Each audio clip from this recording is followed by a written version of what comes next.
Hi friends, welcome back to I'm Krishnan channel. நம்ம டீமுக்கு என்ன தான் ஆச்சுன்னு தான் கேட்க தோணுது. இந்தியன் டீம் T20 ரொம்ப மோசமாக ஆடிட்டுருக்காங்க ஃப்ரெண்ட்ஸ். இப்போ அயர்லாண்டோட ஒரு சீரீஸ் தோற்றுட்டாங்க. இங்கிலாண்டோடமும் ரொம்ப மோசமாக தோற்றுட்ருக்காங்க. அதுவும் அயர்லாண்டு 201 அடித்தாங்க காய்ஸ். 201 அடித்ததுக்கு சரி, இதெல்லாம் இந்தியாவுக்கு ஒரு ஸ்கோரே இல்லை, இன்னும் ஒரு 15-18 ஓவரில் சேஸ் பண்ணிடுவாங்கன்னு பார்த்துட்டு இருந்தா 76க்கு ஆல் அவுட் ஆகிறாங்க. இவங்கள்ட்ட இருக்கிற லைனப்புக்கு 76க்கு ஆல் அவுட் ஆகலாமா சொல்லுங்க கைஸ். இப்போ கேப்டன்சி திடீர்னு மாற்றினாங்க. Suryakumar Yadav world cup winning கேப்டனு, அவர் மாற்றிட்டாங்க. இப்போ டீம் இந்தியா யாரை மிஸ் பண்ணுறாங்கன்னா, ஹர்திக் பாண்டியா மாதிரியான லெஜண்ட் மிஸ் பண்ணுறாங்க. அவரோட ஆரா, அவரோட ஸ்வாக், அவரோட ஆல்ரவுண்டிங் பெர்ஃபார்மன்ஸ் டீம் இந்தியாவுக்கு தேவைப்படுது. ஹர்திக் பாண்டியா டீமுக்குள்ளே வந்தால் தான் டீம் சரியாகும் போல். ஹர்திக் பாண்டியாவும் ஸ்கையும் கம்பேக் தரணும். ஒரு வேர்ல்டு கப் வின்னிங் கேப்டனை ஒரு ஃபார்ம் அவுட் ரீசனுக்காக ட்ராப் பண்ணுவாங்களா? எந்த சிட்டியில், எந்த கண்ட்ரியில் இந்த மாதிரி நடக்கும்னு நீங்களே சொல்லுங்கள் ஃப்ரெண்ட்ஸ். ஏதாவது ஒரு கண்ட்ரி, இங்கிலாந்து, ஆஸ்திரேலியா, ஏதாவது ஒரு country world cup winning captain 2 back to back world cup winning டீமில் இருந்திருக்காரு. அதில் ஒன்று கேப்டன் அடிச்சிருக்காரு, இன்னொன்று பிளேயராக அடிச்சிருக்காரு. அதுவும் 2024 அவர் பிடிச்ச கேட்செல்லாம் ரொம்ப குரூஷியலான கேட்சு. அப்படியாப்பட்ட ஒரு பிளேயரை ஃபார்ம் அவுட்டுக்காக உடனே ட்ராப் பண்ணிடலாமா? கௌதம் கம்பீர் ரொம்ப தவறாக பண்ணிகிட்ருக்காரு கைஸ். இவரோட கோச்சிங்கே சரியில்லை. கௌதம் கம்பீர் மாறினா தான் டீம் இந்தியாவுக்கு நல்லது நடக்கும்னு நினைக்கிறேன். அப்புறம் ஸ்ரேயஸ் ஐயர், இவர் ஒரு நல்ல கேப்டன் தான். இவர் குறை சொல்ல முடியாது. திடீர்னு இவருக்கும் ஒரு டக்குன்னு ஒரு ப்ரெஷர் இருக்கும். T20 இவர் இப்போ ஆட வைக்கிறதே இல்லை, திடீர்னு கூப்பிட்டு உடனே கேப்டன்சி எடுத்து கொடுத்துட்டாங்க. ஸ்ரேயஸ் ஐயர் ஒரு நல்ல கேப்டன் தான். IPLல பஞ்சாப்காக செம்மையாக கேப்டன் பண்ணார் 2025. ஆனால் 2026 பாருங்கள், 6 மேட்ச் 7 மேட்ச் கிட்டத்தட்ட தொடர்ந்து ஜெயித்தாங்க.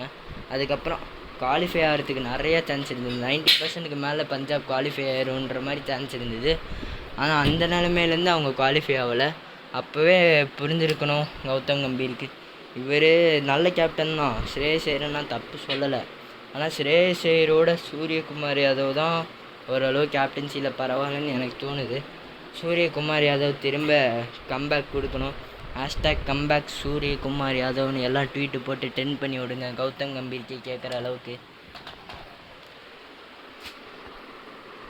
நம்ம சஞ்சு சேட்டா வேர்ல்டு கப் சீரீஸ் வின்னிங் நாக்லாம் ஆடி கொடுத்தாரு. போன வேர்ல்டு கப்பில் இவர் தான் பிளேயர் ஆஃப் த டோர்னமெண்ட் வாங்கினார். 4 மேட்ச் ஆடினார். 4 மேட்ச் க்ரூஷியல் நாக்ஸ் ஆடி கொடுத்தாரு. சஞ்சு சாம்சன் செம்மையான ஒரு ஓப்பனர். அவர் இறக்கி விட்டு அவரை ட்ராப் பண்ணிட்டாங்க. ஒரு 3 மேட்ச் சொதப்பினதும் சரி பரவாயில்ல. அவருக்கு இன்கன்சிஸ்டன்சி ப்ராப்ளம் இருக்குது சஞ்சு சாம்சனுக்கு. ஒரு சில மேட்ச் அடிப்பார், திடீர்னு ஒரு 3 மேட்ச் 4 மேட்ச் டக்குன்னு அவுட் ஆவார். திடீர்னு ஒரு 3 மேட்ச் 4 மேட்ச் பயங்கரமாக அடிப்பார். இந்த பிரச்சனையை மட்டும் இவர் சரி பண்ணிட்டு கன்சிஸ்டண்ட்டாக ஆடினார்னா இவர் கண்டிப்பாக டீம்லேருந்து தூக்கவே முடியாது. அந்த ப்ராப்ளம் மட்டும் சஞ்சு சரி பண்ணிட்டாருன்னா சஞ்சுவெல்லாம் தூக்கவே முடியாது. இப்போ சஞ்சுவை தூக்கிறதுக்கே V1 சஞ்சுன்னு எல்லோரும் சொல்ல ஆரம்பிச்சிட்டாங்க. அதுக்குள்ளே கௌதம் கம்பீர் ஒரு மேட்ச் தோற்றுட்டு வெளில போகும்போது V1 சஞ்சுன்னு எல்லாம் கத்துறாங்க. சஞ்சு சாம்சனை திரும்ப ஆட வைப்பாங்க. ஆட வச்சா அவ்வளோதான், சஞ்சு சாம்சன் வெறித்தனமாக ஆட ஆரம்பிச்சிருவார். உங்களுக்கு ஞாபகம் இருக்குமான்னு தெரில, சஞ்சு சாம்சன் இதே மாதிரி தான் 2026 வேர்ல்டு கப்பில் பாதியில் ட்ராப் பண்ணாங்க, நல்லா இல்லைன்னு. அவருக்கு பதிலாக இஷான் கிஷன் ஓப்பனிங் ஆடிக்கிட்டு இருந்தார். அதுக்கப்புறம் திடீர்னு அபிஷேக் சர்மாக்கு இன்ஜுரின்ட்டு சஞ்சு சாம்சன் உள்ளே வந்தார். உள்ளே வந்ததுக்கப்புறம் ரெஸ்ட் இஸ் ஹிஸ்ட்ரி, செம்மையான 89 அப்புறம் ஒரு 97 க்ரூஷியல் நாக்ஸ் ஆடி கொடுத்தாரு. ஒவ்வொரு மேட்சும் அவர் என்ன தான் செஞ்சுரி அடிக்கலனாலும் செஞ்சுரிக்கு ஈக்குவலான ஒரு நாக் ஆடினார் எல்லா மேட்சும். அப்படியாப்பட்ட பிளேயர், பிக் மேட்ச் பிளேயருங்க இவர் டீமில் கண்டிப்பாக வச்சுருக்கணும். வைபவ் சூரியவன்சி ஆட வச்சது கரெக்டு தான். வைபவ் சூரியவன்சி மாதிரியான யங் சென்சேஷ்னல் டேலண்ட்டுக்கு டீம் இந்தியா வாய்ப்பு தரது ரொம்ப கரெக்டு. ஆனால் சஞ்சு சாம்சன் ட்ராப் பண்ணிக்கூடாது. அதுக்கு பதிலாக நீங்கள் சஞ்சு சாம்சனுக்கு பதிலாக திலக் வர்மா ஒரு 2-3 மேட்ச் உட்கார வைக்கலாம். திலக் வர்மா செம்ம பிளேயர் தான், ஆனால் அவர் இப்போதைக்கு கொஞ்சம் ஸ்லோவாக ஆடிட்டுருக்காரு. சஞ்சு சாம்சன் இன்கன்சிஸ்டன்சி ப்ராப்ளம்னால இப்போ சஞ்சு சாம்சனுக்கு நீங்கள் ரெஸ்ட்டு மாதிரி வேணால் கொடுக்கலாம். ஆனால் ஒரேடியாக சஞ்சு சாம்சனை உட்கார வைக்கணும்னு நீங்கள் யோசிச்சு கூட பார்க்க முடியாது. சஞ்சு சாம்சனை ஒரேடியாலாம் உட்கார வச்சுட்டு கௌதம் கம்பீர் சும்மா விட்டுருவாங்களா? அவ்வளோதான், கொளுத்தி போடுவாங்க. ஆனால் வைபவ் சூரியவன்சி பாருங்கள், 3 மேட்ச் இப்போது. ஃபஸ்ட்டு மேட்ச் 14, அப்புறம் 13, அப்புறம் 15ன்னு 3 மேட்ச் கொஞ்சம் சொதப்பலான நாக்கு தான் ஆடியிருக்காரு. இந்த மேட்ச் இப்போ நடந்துகிட்ருக்க மேட்ச்சில் 15 அடித்தார். பரவாயில்ல. ஆனால் சூரியவன்சி ஒரு செம்மையான டேலண்டட் பிளேயரு. இவருக்கு இன்னும் ஃப்ளாட் பிச்சில் ஆடி பழக்கம். அதனால் இப்போ இந்த பவுலிங் ட்ராக்கு அந்த மாதிரி ட்ராக்கில் கொஞ்சம் ஆட அவர் பழக்கப்படணும். அந்த மாதிரி ட்ராக்லேயும் அவர் ஆடுவார், நல்லா தான் ஆடுவார், பயங்கரமான பிளேயர். அதனால் இவர் இந்த ட்ராக்கை பற்றி கொஞ்சம் புரிஞ்சுட்டு பவுலிங் ட்ராக்குக்கு ஏற்ற மாதிரி ஆடணும்.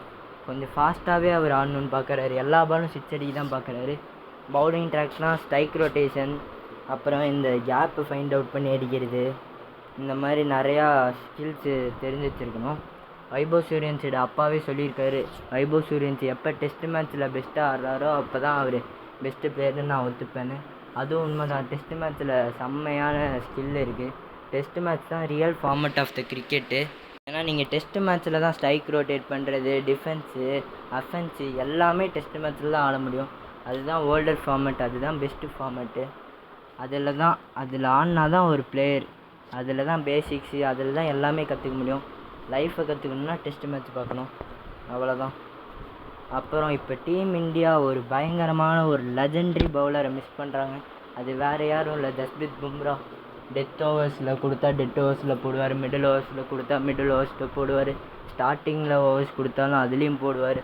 போடுறது மட்டும் இல்லாமல் எக்கனாமிக்கலாக போட்டு விக்கெட்ஸும் எடுப்பார். இவர் எந்த நிலமையில வேணால் கூட்டிகிட்டு வரலாம். செல்லத்தை தூக்கிட்டு வாங்கலான்ற மாதிரி எப்போ தூக்கிட்டு வந்தாலும் விக்கெட்டை எடுத்து கொடுப்பாரு. அதனால் இவர் இல்லாதனால இப்போ டீம் இந்தியா ஸ்ட்ரகிள் பண்ணுறாங்க. இவர் மாதிரி பவுலர்ஸ்லாம் கண்டிப்பாக டீம் இந்தியாவுக்கு தேவைப்படுவாங்க. புதுசாக இவரை மாதிரி பவுலர்ஸ்லாம் எடுத்துகிட்டு வரணும். ஆனால் புதுசாக இப்போ யங்ஸ்டர்ஸ் இவரை மாதிரி பும்ரா அளவு யாரும் இன்னும் வரல.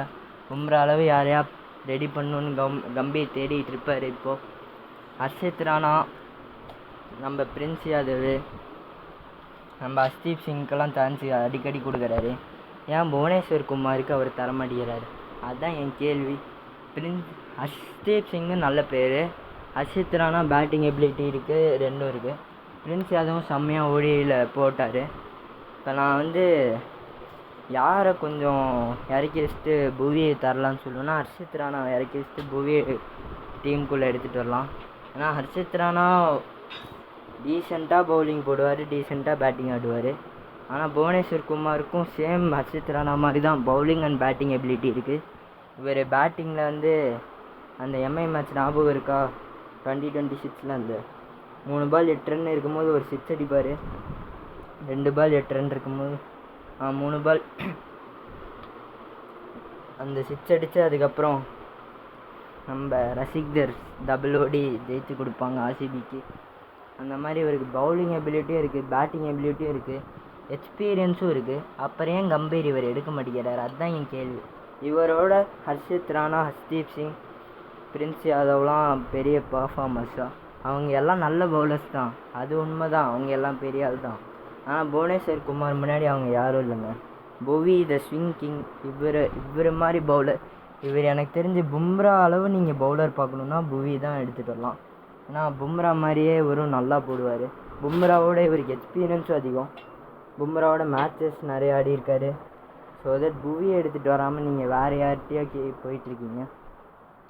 இதெல்லாம் தான் எனக்கு தெரிஞ்ச ரீசன் டீம் இந்தியா T20 இப்போ ஸ்ட்ரகிள் பண்ணுறதுக்கு. இதுக்கு மேலே சூரியகுமார் யாதவ், ஹர்திக் பாண்டியா, பும்ரா வந்தால் தான் திரும்ப பழைய கோல்டன் எராக்கு போக முடியும். இப்போ இந்த மாதிரியான ஒரு பயங்கரமான கோல்டன் எரா டீம் இந்தியாவுக்கு இப்போ போய் இவ்வளோ மேட்ச் தோற்று டீம் இந்தியா தேவையில்லாமல் அவங்க ஸ்பாயில் பண்ணிக்கிறாங்க. இதுக்கு மேலே ஒன்றும் சொல்கிறதுக்கு இல்லை. சரி, ஓகே கைஸ், அவ்வளோதான் நம்ம வீடியோ. நம்ம சேனல் பிடிச்சிருந்தா லைக் பண்ணி, கமெண்ட் பண்ணி, ஷேர் பண்ணி, சப்ஸ்கிரைப் பண்ணி எல்லாத்தையும் பண்ணி வச்சுருங்க. அவ்வளோதான். இன்னொரு நல்ல வீடியோ, இன்னொரு மொக்க வீடியோ, இன்னொரு கிரிஞ்சு வீடியோவில் உங்களை சந்திக்கும் வரை உங்களிடமிருந்து விடைபெறுவது உங்கள் நான்.